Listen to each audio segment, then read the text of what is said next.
এই ভারতবর্ষের মাটি আমাদের একটা ভালোবাসার মাটি, একতার মাটি। আসুন না আমরা সবাই একতা ঐকতা হয়ে আমরা হিন্দু মুসলিম ভুলে যাই। আমরা একটা কথাই জানবো যে আমরা ভারত মায়ের সন্তান, আমরা ভারতবাসী, আমরা ভারতীয় নাগরিক। আমরা সকলের পাশে সবসময়ের জন্য যতটুকু পারবো আমরা চেষ্টা করব মানুষের পাশে দাঁড়ানোর জন্য, যেসব মানুষগুলো অসহায় হয়ে দিন কাটাচ্ছে।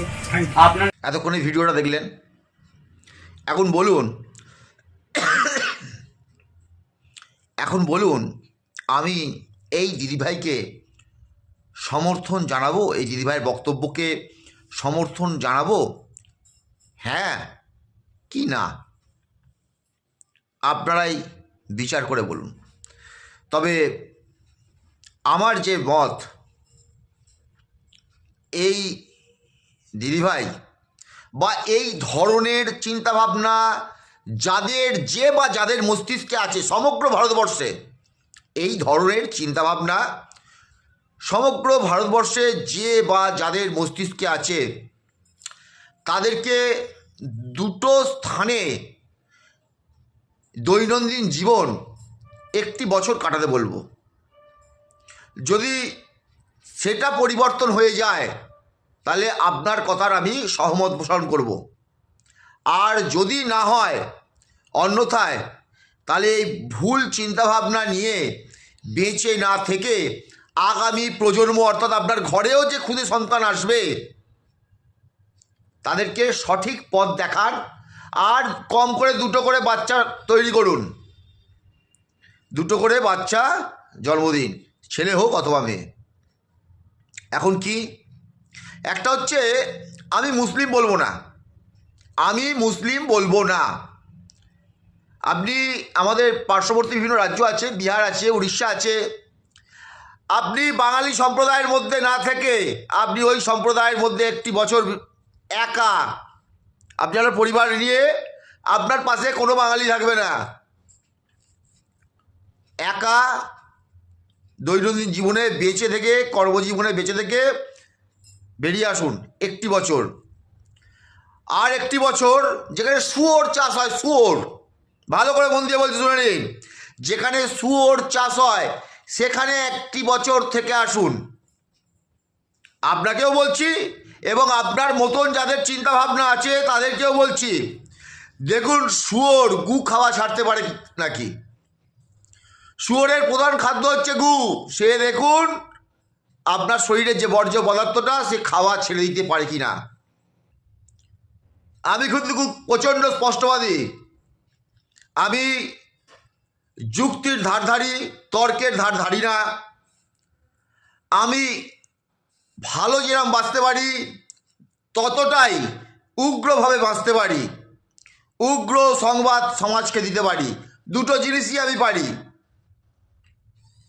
ভালো আমি এত বাঁচবো যে তুমি নিজে কল্পনাও করতে পারবে না, যে তোমার মা বাবাও কিন্তু এত ভালো বাঁচেনি তোমাকে জন্ম দিয়ে, এতটা ভালো বাঁচতে পারি। আবার যদি উগ্র হই তাহলে কিন্তু তুমি এত উগ্র দেখোনি, কিন্তু সেই আমার উগ্রতার মধ্যে কিন্তু ভালোবাসা লুকোনো আছে। কেন আমি যাকে মারি হাসতে হাসতে মারি, রেগে গিয়ে মারি না।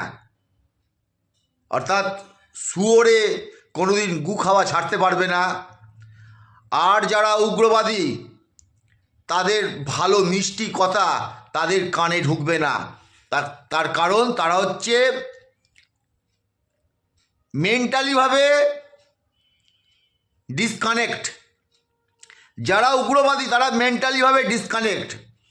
আর ওপারে বাংলাদেশের উগ্রবাদিতা দেখছেন আপনারা না, ওপারে যারা উগ্রবাদী আছে তারা এপারের উগ্রবাদীকে উগ্র হওয়ার জন্য বার্তা দিচ্ছে যে তোমরা উগ্র হও, সময় এসেছে, আমরা আছি।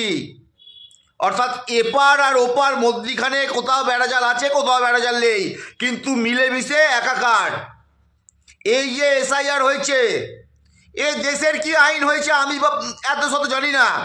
আমার কিন্তু প্রথম আইন থাকতো, আমি যদি দেশের কোনো একটি স্থানে বিরাজ করতাম, আমার প্রথম আইন থাকতো যারা ভেতরে ঢুকেছে না বলে, যারা বসবাস করছে তাদের যে থাকার বন্দোবস্ত করে দিয়েছে, তাদের যে আশ্রয়দাতা, প্রশাসন, পুলিশকে দোষ দিয়ে লাভ নেই। পুলিশ প্রত্যেকের পোঁদে বায়নাগুলো নিয়ে ঘুরবে না। যারা পুলিশকে দায়ী করে আমি তাদেরকে বলি যে এটা পুলিশকে নিয়ে রাজনীতি করা। পুলিশ এর মধ্যে, পুলিশ প্রশাসন এর মধ্যে একটু ইনভলভমেন্ট নয়। যদি ইনভলভমেন্ট হয় সেটা একটা শ্রেণীর পুলিশ, সমগ্র পুলিশ সম্প্রদায় নয়। অর্থাৎ ওপারের যারা উগ্রবাদী আছে, যারা এপারে প্রবেশ করেছে, তাদের যারা শেল্টার দিয়েছে, আমি তাদেরকেই দেশ থেকে বহিষ্কার করতাম সর্বপ্রথম, পরে তো ওদের বহিষ্কার করতাম। অর্থাৎ এই দেশে যারা অরাজকতা তৈরি করার চেষ্টা করছে, অর্থাৎ আবারও বলছি, সমগ্র বাংলার বাঙালি এবং হিন্দু এবং যারা দেশকে প্রেম করে, সে যদি মুসলিম যদি হও, তাতেও বলছি যদি দেশকে ভালোবাসে, দেখুন মুসলিমের মধ্যে একটা শিয়া আর সুন্নি এরকম একটা কিছু ব্যাপার আছে, এসব ব্যাপার তো জানি না আমি। একটা মানুষ আছে, আমার ক্লাসমেট থেকে শুরু করে আজকের দিন পর্যন্ত কত মুসলিম মানুষ আছে আপনারা আইডিয়া করতে পারবেন না। তারা মুসলিম বলে আমি চিনি না, জানি না, আর তারাও জানে না আমি হিন্দু বাঙালি। আমরা একে অপরকে এতটাই ভালোবাসি, স্নেহ করি। কিন্তু যারা উগ্রবাদী আছে তারা যদি বাপ হয়, আমি কিন্তু বাপের বাপ। তো সমগ্র বাংলার আপামর বাঙালিকে বলছি এবং সমগ্র হিন্দু এবং রাষ্ট্রবাদী সকল মানুষকে বলছি, 60 থেকে 90 দিন শুধু নিয়ম মানুন। যেমন অর্থনীতিতে ভরে যাবে আপনাদের পরিবার, আর অর্থ শক্তি যখনই আপনার পরিবারে তৈরি হবে, সঙ্গে সঙ্গে দেখবেন যে বাহু শক্তিও তৈরি হচ্ছে। আপনি তখন একটা সন্তান নিয়ে আর একটা সন্তান নেবার চিন্তা ভাবনা করবেন। আপনি দুটো সন্তান আপনারা নিতে ভয় পাচ্ছেন, তার কারণ একটা সন্তানকে খাইয়ে পড়িয়ে মানুষ করতে পারছি না, তো আর একটা এই করে মানুষ করব। প্রত্যেক বাঙালিকে বলছি, এই বাংলার প্রত্যেক বাঙালিকে বলছি, আপনি সন্তান ধারণ করুন, তার আগে 60 থেকে 90 দিন শুধু আমাদের নিয়ম মানুন। দেখুন অর্থ অটোমেটিক্যালি তৈরি হয়ে গেছে, আর অর্থ যখনই তৈরি হয়ে যাবে আপনি আর একটা সন্তান নিতে প্রস্তুত হয়ে যাবেন। আবার বলছি, জয় হিন্দ, বন্দে মাতরম, ভারত মাতা কি জয়, জয় বাঙালি।